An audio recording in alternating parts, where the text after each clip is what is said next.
Hi everyone, welcome back to Queen's Radio for our International Women's Day special.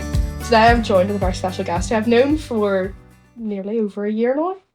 This is Avril from Eco Rangers Show. How are you? How are you doing? I'm great, thank you very much. Thank you for bringing me here today. So why don't we start with how we met? We started with Eco Rangers. I was doing my art A level and I focused on pollution in Northern Ireland. We did. Got in contact with Eco Rangers, came down at 7 o'clock in the morning, did you understand? Nine. So how did that go? How did you get into Eco Rangers? Well, I got a message from Christine to say this girl wanted someone to do a beach clean. So in a January 9 o'clock in the morning, very cold day, I went down and met you. But I'm very glad I did. No, I'm very glad as well. How did you get into Eco Rangers itself as a... Well, really, it was the amount of rubbish that was lying around Carrickfergus that annoyed me. And it was just after COVID, and it was when we were allowed out. And the first time I drove up the new line, I just couldn't believe there was thousands of bottles and plastic bottles and tins and everything along the road. And I thought I would do something about it. So I found out about the Eco Rangers and got my bags and my picker and never stopped. Keep going to this day. Yes. So when did you start? What year was it you started? That was about 2.5 years ago now. And was that after you'd retired or before? Well, I wasn't working because of COVID, so Yeah. I had time in my hands. So what jobs did you do from when you were working with maternity in Northern Ireland for women? Or how did that thing all start? That started way back when I first worked in an office as a 19-year-old, and then I got married. I was originally in Dublin and moved up to Belfast. And then when I was pregnant with my first child, I inquired about maternity leave, which was rubbish. And that's what started me looking into it a little bit more. What was the maternity leave at the time? Well, the maternity leave, once you left work to have your baby, you were allowed to have 18 weeks off. Everything that you, as a staff member, stopped. So you were regarded as no longer a staff member. So I had a mortgage with this company, and then that stopped. We usually paying 4% on my mortgage, and it rose to 15% whilst I was off maternity leave. Right. All my car insurance, my buildings contents insurance, all that insurance was with this company, and I had to pay peak rates whilst I was off. I had no health insurance because you just were regarded as you'd left the company, but your job was kept open for you for the 18 weeks, and then you could go back, and then everything started again. 18 weeks is not a very long time after just having a baby at all. No. It's ridiculous. So what did you do about the situation? Well, I was a union rep at the time, and I inquired with the union, could something be done about maternity rights for women? I had felt this was very unfair. And was only applicable to women, of course, because men can't get pregnant. So, and they said, you're not going to get anywhere because whilst this is a very big company, if you look at it, about half the people here are men. So you can cut 50% of the staff.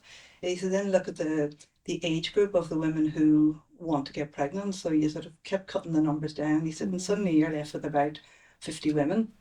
And he said, you're not going to get the support that you need, so you're wasting your time.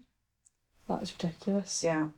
So I didn't leave it there. Of course not. So I went to the Equal Opportunities Commission, and they were very interested in what I had to say. And as a result of that, they contacted all the insurance companies, all the banks, and all the building societies. And there's about 150 people they wrote to and asked them how they treated women when on maternity leave. And this took a couple of years to get all this information through, but my company was second from the bottom. Right. It's just so annoying that this was so, it's in the 2000s that we're still having these policies and acting like this. So what did the union do did they respond to that? Well, because I was still a union rep, we used to go over to England to discuss wages each year. Yep. And the big bosses over there decided that because I had a case out against them, they wouldn't discuss anything with the union. Right. So the union said that my case was totally separate because I actually had gone through the Equal Opportunities Commission. And so wages were discussed, and that was okay for that year. And then, but it took 2 or 3 years to get the case sorted through the Equal Opportunities Commission. But as a result of that, then the company improved maternity rights for women. At this stage, I was pregnant the second time, and it still didn't apply to me at that stage. But after I left that company, maybe about 2 years after that, and I believe things improved afterwards. And what was the maternity? How did it change after what you'd done in terms of like the time and how long they got off? Yeah, I don't know about how long they got off. I don't know when that changed, but with regard to, if you had a mortgage with the company and you had your staff rate, you were still regarded as a staff member. So if anything happened to you medically wise, or you died when you were off on maternity leave or whatever, you were still covered by the company. Yeah. Well, that's phenomenal. Mm-hmm. And absolutely. What job did you move to after you'd been in that job and you left? Well, then I decided to do something totally different. They say you fall into your first job and the second job you choose. Yeah. So I chose my career the second time, and I'd always been interested in exercise. So I decided to go on a Keep Fit course and absolutely loved it. And I went to Ledu to apply for a grant, and I had an awful interview with this lady who said to me, "You realise that you won't be successful?" And I said, "What do you mean?" And she said, "Well, you're hardly going to make a career out of being an aerobics instructor." So she gave me the minimum grant, which at that stage was £15 a week. So I got £60 a month for 6 months, and I started on my own being an aerobics instructor. In those days, it was just aerobics, but very quickly after that, it was step aerobics. Then line dancing came along. Oh, I love a bit of line dancing. Yeah. So I did more and more classes.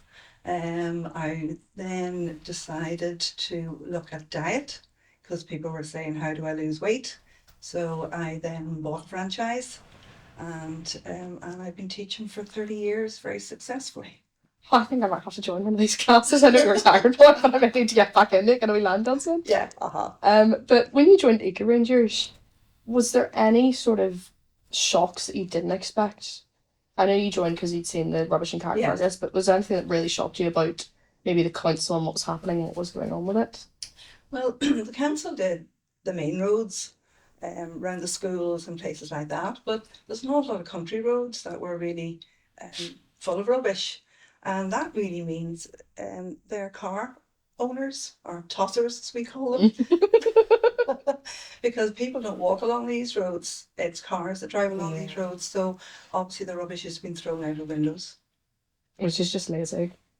Well, if you're in a car, why don't you bring it home? Wherever you're going, there's bins practically Exactly. everywhere now in the city centre. Everybody has a bin. Everybody has a bin, everyone has a way of getting rid of it, Yes. so that's just disgusting. Yes. And then even when I'd gone down to Troopers Lane that morning, we'd gone down, and behind that wall there'd been people who'd been cleaning the beach. That's right. Behind that wall there was just all that rubbish along the back of it where they just thrown it. Yeah. Well, there's actually a man that cleans that beach, and he picks it up and puts it behind the wall, and so that's as far as it got. But then when we go down there, which we now go on a regular basis, we pick it up. Yep. And how does that affect the wildlife around there? my Because obviously there's like the wee wooded area beside it. Yeah. And then the beach. All the rubbish and the plastic is really, it's killing the wildlife down there. And in Loch, they decided to clean Loch. We had a big team got down there, and they pulled out over 100 shopping trolleys from there. And those shopping trolleys were killing the wildlife. And so when they pulled the shopping trolleys out, a year later, they were able to notice that the marine life is coming back again. Oh, well, that's nice. Finally. Yeah. So it's been a while coming. Yeah, so we photographs of trailers full of shopping trolleys this high. Yes, I saw there's a photo on the Instagram of like literally about 30 bags. Yes. Just along the wall. That was more recently. Yeah, the A8 was just a constant mess as well. And then you guys got a grant recently, didn't you? Yes, we did. We Love Here, Live Here, and we applied for a grant there, so we got some money to put towards equipment. So we've got ourselves a gazebo, we've got ourselves a couple of trolleys to go down to the beach and pick up the rubbish. We've got some weighing scales because they want to know how much rubbish is being lifted from the beaches and into the sea. We've got some welly boots and waders. Oh, I'd get a wee bedazzled pair of welly boots. Well, I think they might just be green. But waders so we can go in and into the sea and put stuff out and that. So that's what that money is going towards. And then we every month we have to make sure that we do something down at the beaches. So which we have been doing in January and February. And then there'll be a big beach clean, I think all around Ireland, coming up in March and April. Well, that'll be fabulous. We're actually doing a documentary. We're doing a documentary for Eco Rangers. About different. We're just going to do an investigative documentary. Yeah. Oh. About the sort of the problem and the issue and try and get grants. Yes. Contacted some of the council. Yeah. But it's sort of been radio silent at the minute. Oh. But then I've not got many replies. But I've got the Donnellys from the Alliance Party. Yeah, Danny Donnelly. Yes. Yes. So I think he's gonna join in on some stuff, which would be great. Yes. But he's been on our group. I think he's actually been out litter picking too. yes, I think him and his wife Maeve have been out. I was like, I texted Christine, and Christine was like, here's a few contacts, here's a few people to contact. Yeah. So I has been working with the Live Here Love Here with the grant. How did that process? Yeah, well, Christine applied for the grant, and because initially we were doing just roads, and then we realised that the beaches were really, really bad. And you should be very careful on the beach because obviously the tide is coming in and there's a lot of seaweed, and so if you're walking in ordinary shoes, you were getting wet. So I think that's what really started that. Thought, well, we need welly boots here, and we need longer pickers, to reach and pull. Oh yes, even that, like there's the marram grass at the back of that place that we were trying to get into, and it was like so. Yes, this is it. So it becomes dangerous. I mean, you don't want to slip or fall or even bits of glass and stuff. Yes, yeah, all those things, yeah. And how do you find in terms of like times of the year is like the summer and beaches when rubbish gets worse, or like the barbecues that people have that you're supposed to? Well, I don't know about the beaches when we just started really doing the beaches, so I don't know. But I think when you look at the litter, it's really, really bad at the moment, and I don't know why. In one way I don't know why, another way I do. There are less litter pickers, there are less eco rangers doing it in the winter. We've had a lot of snow and rain. It's dark on the roads, so you don't want to put yourself in danger, so not as many eco rangers have been out picking up the litter.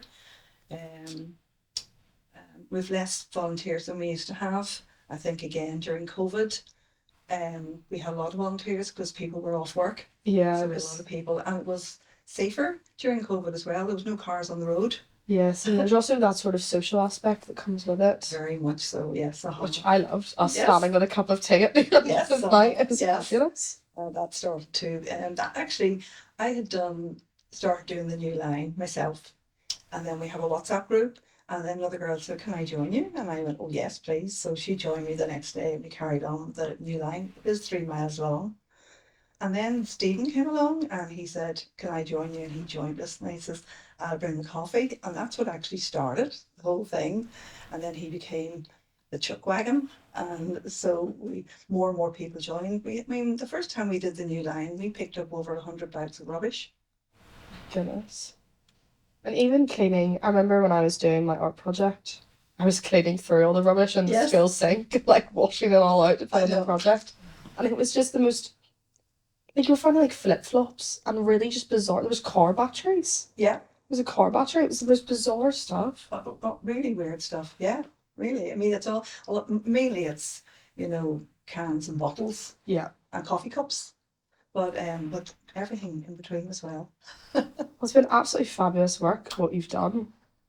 I'm blown away. I feel like I need to get more into it now. Well, I was blown away with you the first time I met you, and I saw you get into the car with your family with a bag of rubbish, and I went, what's you going to do with that? And then you went and cleaned it, and then you put this fantastic sculpture together. Oh, everyone thought I was crazy at the time. Everyone was like, I'm not sure where this is going. And I was like, nope, it's going to be a massive pile of rubbish that's going to be burned on top of it. Yes, and you did a great job, well done. It's permanent in the school now. Brilliant. In the geography department. So. Brilliant, a constant reminder of rubbish. Quite literally, it's great for open night. Everyone loves it for open night. Really? Yeah, everyone comes over and they're like, So what is it? Everyone thought it was a Christmas tree for a while. With the way it had it shaped. Yeah. And also I do love a hairdryer. But my hairdryers go through really quickly, so there's about 6 hairdryers on it. Oh. Which has been quite the talking point. I do remember the hairdryer when I saw you last June. Yes, the big hairdryers all over it. It was quite bold. This is it. You find everything. So thank you so much, Avril, for coming You're down and chatting to us today. It's been absolutely amazing hearing everything you've done. But stay tuned on Queen's Radio because we've got a few things going on our socials about International Women's Day. Thanks for watching.